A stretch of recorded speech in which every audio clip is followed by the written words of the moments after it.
2015년 7월부터 시행한 개정된 국민기초생활보장법 상당히 중요하죠. 중요도가 높고요. 내용으로 옳지 않은 것은입니다. 자, 이것이 2015년 7월부터 시행이 됐습니다. 수급자 선정 기준으로 기준중위소득을 활용하고 있나요? 네, 맞습니다. 예전에는 우리가 수급자 선정 기준에 최저생계비란 말 썼는데 지금은 기준중위소득을 활용하고 있습니다.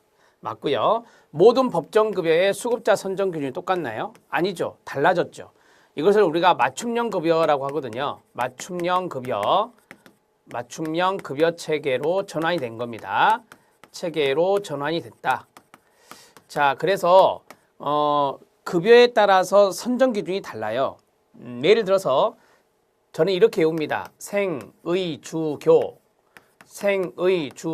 이렇게 외우는데 자, 생계급여는 30%입니다. 기준중위소득의 30%, 그 다음에 의료급여는 중위소득의 40%가 되고요. 그 다음에 주거급여는 기준중위소득의 43%가 되고요. 교육급여는 중위소득의 50%가 됩니다. 지금 제가 이 퍼센트 쓴 것이 지금 다 다르죠. 그러니까 동일하다라고 하면 틀려요. 이게 바로 선정기준이거든요. 기준중위소득의 몇 프로 이런 식으로 이제 정해지는데 이게 선정기준이 됩니다. 생계는 30%, 의료는 40%, 주거는 43%, 교육은 50이다. 자, 교육급여는 그렇죠. 교육부 장관 소관으로 됐고 그 다음에 부양무자 기준도 폐지가 되어서 많은 사람들이 교육급여를 받고 있습니다. 맞고요. 자활센터 사업 수행기간에 우리가 지역자활센터나 광역자활센터가 있는데 그 사업을 수행하는 기관의 사회적 협동조합, 비영리법인이거든요. 이거 비영리법인 이것이 추가가 됐죠. 비영리법인이나 사회복지법인 단체 이런 데가 비영리 단체가 됩니다. 이런 데가 지역자활센터나 광역자활센터를 지정받을 수 있는데 거기에 사회적 협동조합이 추가되었다라고 하는 겁니다. 네, 됐고요. 이거 국기법에 있는 겁니다. 국민기초생활보장법에 차상위 계층의 개념이 바뀌었죠. 시작. 소득 인정액이 기준중위소득의 50% 이하인 자 이것을 우리가 차상위자고 합니다. 자, 기준중위소득의 50% 이하 이걸 알아놓으시면 됩니다. 예전에는 최저생계비 120% 이하 그랬는데 그게 사라지고 기준중위소득의 50% 이하 이렇게 정리하시면 되겠습니다. 맞습니다.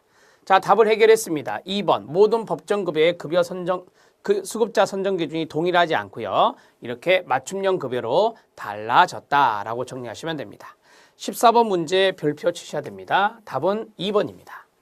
자, 이제 15번 문제 들어가겠습니다. 자, 15번 문제는 사회보험과 공공부조의 차이점 중에서 옳지 않은 것은입니다. 이런 문제 나오면 한쪽으로 봐라 그랬죠. 사회보험이 자신 있는 분은 사회보험을, 공공부조가 자신 있는 분은 공공부조를 보시면 됩니다. 저는 공공부조를 보겠습니다. 자, 공공부조는 기여하지 않습니다. 무기여입니다. 사회보험은 기여를 합니다. 이 정도는 알고 계시죠? 돈을 낸다, 돈을 안 낸다라고 하는 건데 자, 기여하지 않기 때문에 급여의 양을 예상하기가 어렵죠. 네, 맞아요. 기여를 하면 기여한 것에 플러스 알파가 되어서 어느 정도 받을 거다라고 예상할 수 있는 게 사회보험이지만 공공부조는 기여를 하지 않기 때문에 급여의 양을 예측하기가 어렵습니다. 자, 이 공공부조는 무기여니까 일반 조세에서 재원을 조달합니다. 맞습니다.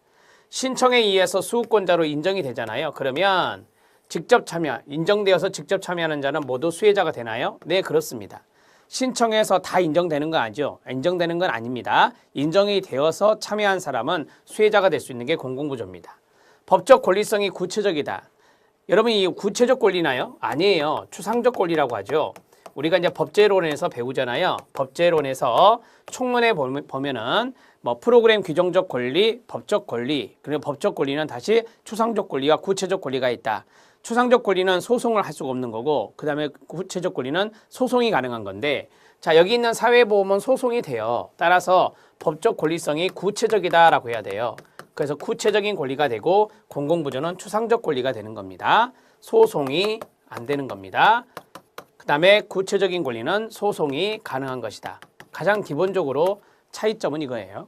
자, 그 다음에 수직적 재원배 기능이 크다라고 했는데요. 네, 수직적 재원배 기능이 있는 것이 공공부조입니다. 맞습니다. 그래서 이렇게 답을 처리해 나가면 4번이 바뀌었다라는 걸 알 수 있어요.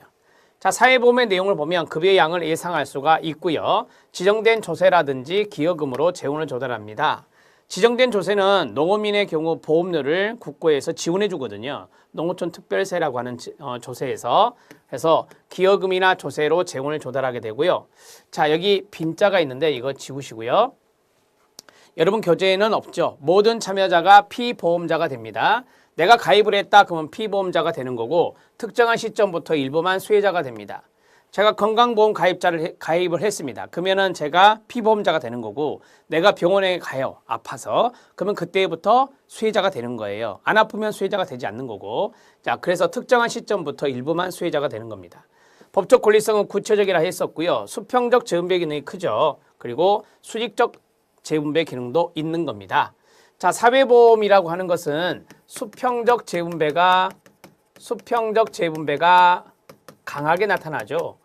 이것이 강하고요. 그 다음에 수직적 재분배도 있습니다.